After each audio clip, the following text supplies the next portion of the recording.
Baby boomers are not spending their money. And apparently there are 3 reasons why. So let's talk about that. This is Abe Abish, founder of Abish Financial Services, financial advisor, retirement planner. I'm Heather Branch, here to ask Abe questions that so many of us have when it comes to planning our retirement. Something that we talk about all the time. Just the longevity factor alone is such an intimidating circumstance for Americans facing retirement nowadays, Abe. I mean, you see it every single day in the office. Well, when you think about it, I mean, we spent our entire career, entire lives on just like saving and getting to a certain dollar amount. And now you're telling me I got to start taking money out. Yeah. And I got to like know how much to take out and which accounts to tap into. And Heather, it's got to last me the next 30 to 40 years of my life. Like, I don't know how to do this. It's intimidating. It's scary. Also, it goes against everything that we have trained ourselves to do for the past 30 or 40 years to save, don't spend, don't waste, don't be frivolous. Right. And yet here we are also wanting to have an enjoyable retirement that we've worked so hard to get to. So I want to dive a little bit further into the psychology of it all, because according to the Federal Reserve, baby boomers have amassed 76 trillion with a T, dollars in net worth. Wow. But the study also says that as they get to retirement, they are not spending this money. An article on moneywise.com says that there are 3 reasons why. 1, people want to leave money to their kids and grandkids. Sure. Understandably, you love your family. You want to take care of them. Number 2, they've learned to live without big travel and big ticket items during events like COVID. They stayed with the idea, the discipline has stayed with them. But I think that, it's like the whole idea of getting to retirement is to enjoy these things. To spend. Yeah. Then 3, the fear that they're going to get sick.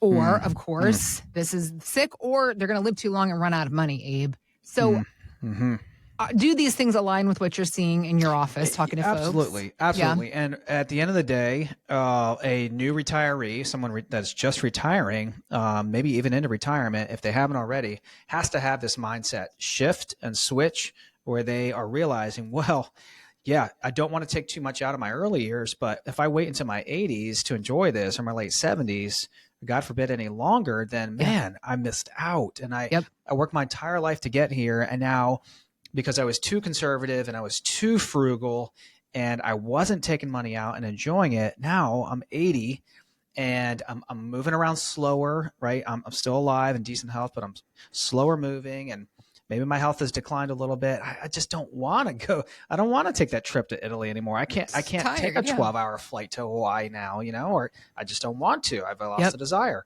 Yep. So this mindset shift and switch has to happen in people's minds.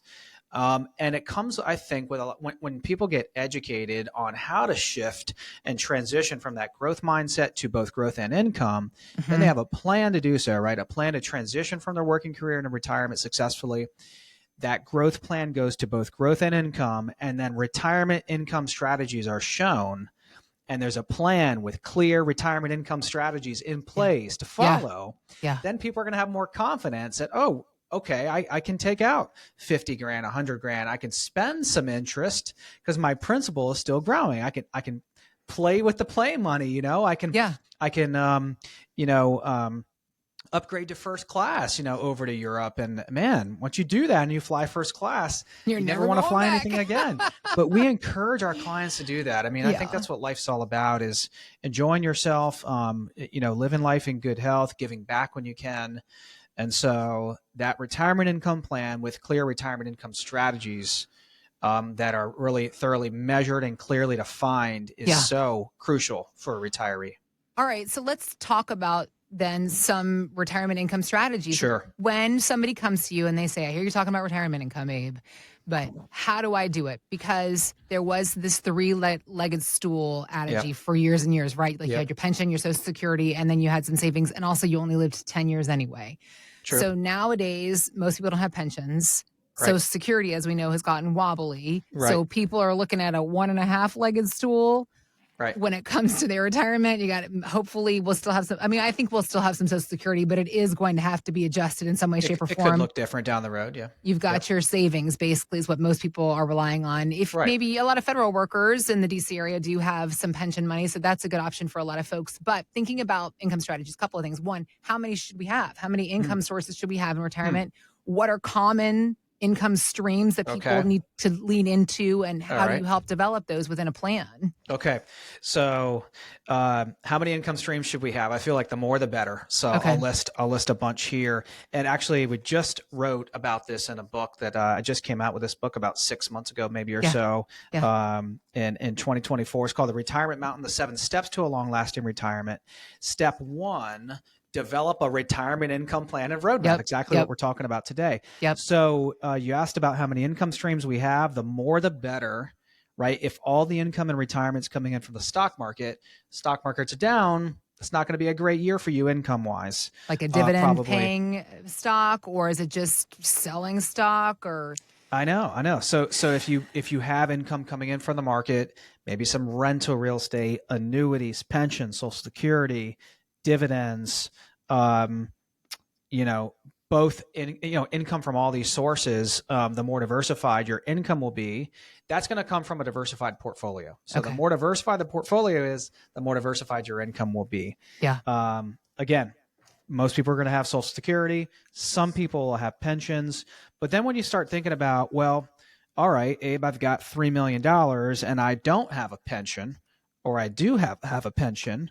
How do I split that $3 million up? Where do I invest it? Mm-hmm. Well, let's talk about how you would split that money up for people that have a pension and people that don't. Okay. So for people that have a pension, if their income needs are met through the pension and Social Security, which many people in the DC metro area, are in that situation where they're former military, former government, pension, Social Security, all the bills are paid. Yeah.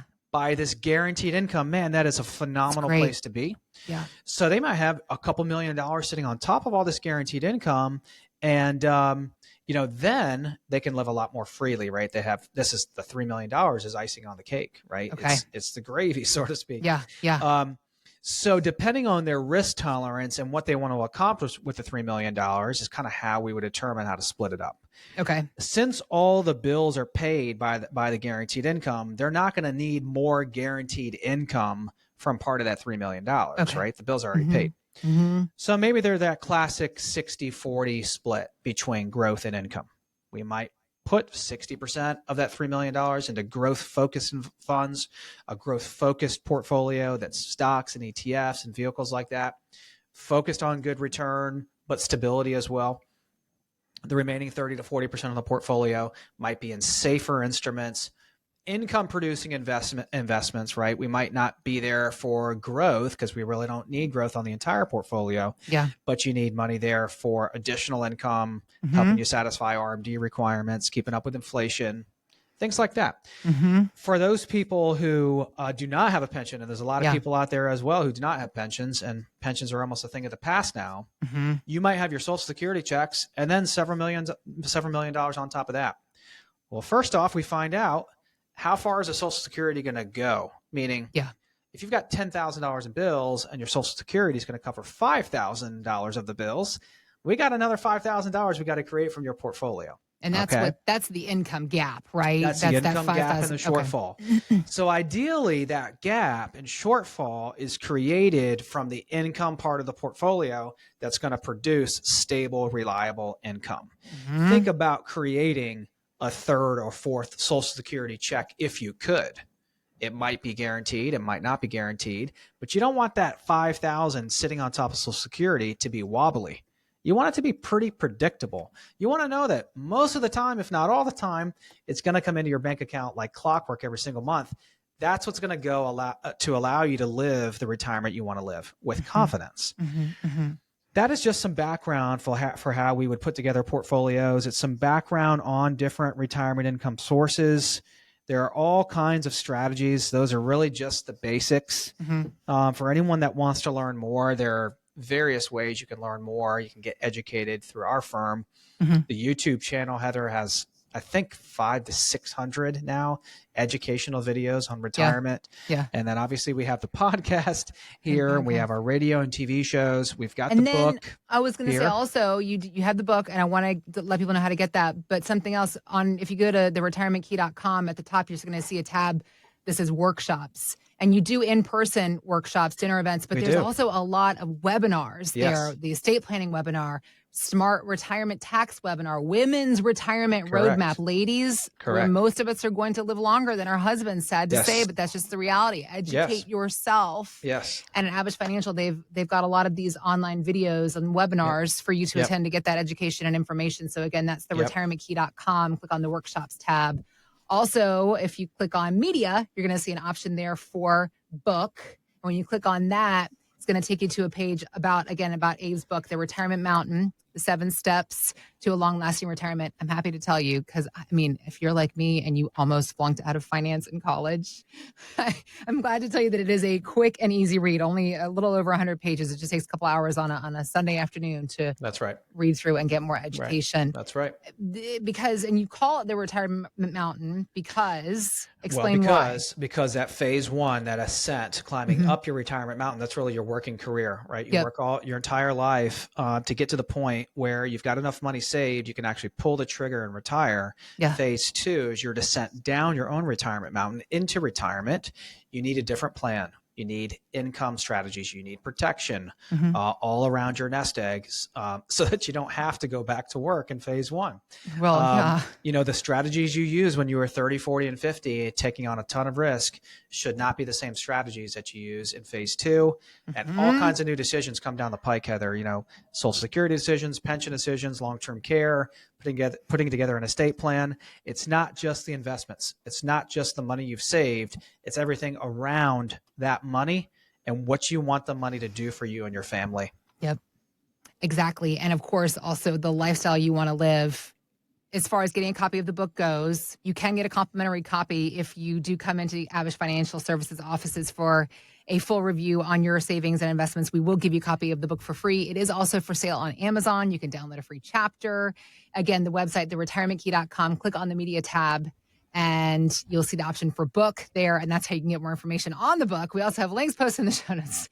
We're just here to give you more education. And one last thing I wanted to touch on, this idea, this conversation around income, is the current environment that we are in, Abe, because we really do have a window of opportunity right now for people to seize. For so many folks, if you think about interest rates and what it can do for you, when interest rates go down, as did it many years ago, it wasn't that long ago. I think it was in 2022 when the interest rates on our home. So what do? We all called up our mortgage banks and refinanced our mortgages, right? Right. Then when interest rates go up, that's the time to seize opportunity to essentially refinance your retirement plan. For those of us who do have some sort of annuity product or things of that nature, you could just basically trade it out and maybe even get more income. There really is a window of opportunity that's happening right now, isn't there? Absolutely. I mean, you know, the investments and the opportunities that are out there are heavily dependent on what interest rates are doing. If you think about it, like you just said, back in 2020 and prior, I mean, you couldn't make a penny anywhere, like in the banks, right? 0 to 2% maybe. So people flooded the stock market and real estate markets. Then in 22 and 23, rates rose 11 times to the point where you could make then 4 to 5% on a CD and things like that. So you've always want to be, you know, aware of what your opportunities are, and interest rates can definitely create opportunities. There are opportunities in terrible times in the markets. There are opportunities in good times. And interest rates certainly affect your investments, your portfolio, and you want to be aware of those opportunities that are available to you. There's always opportunities, but those opportunities do change. And at Abish Financial, they are here to show you what the opportunities are for you within your portfolio right now in this day and age. So again, the idea, if you have the opportunity to refinance your retirement, let's dig into your savings and investments, help you understand what your options are, and then go from there. Again, that complimentary review process, it begins at theretirementkey.com. We also have links posted in the show notes. Let's get to work helping you understand your income opportunities for the years ahead.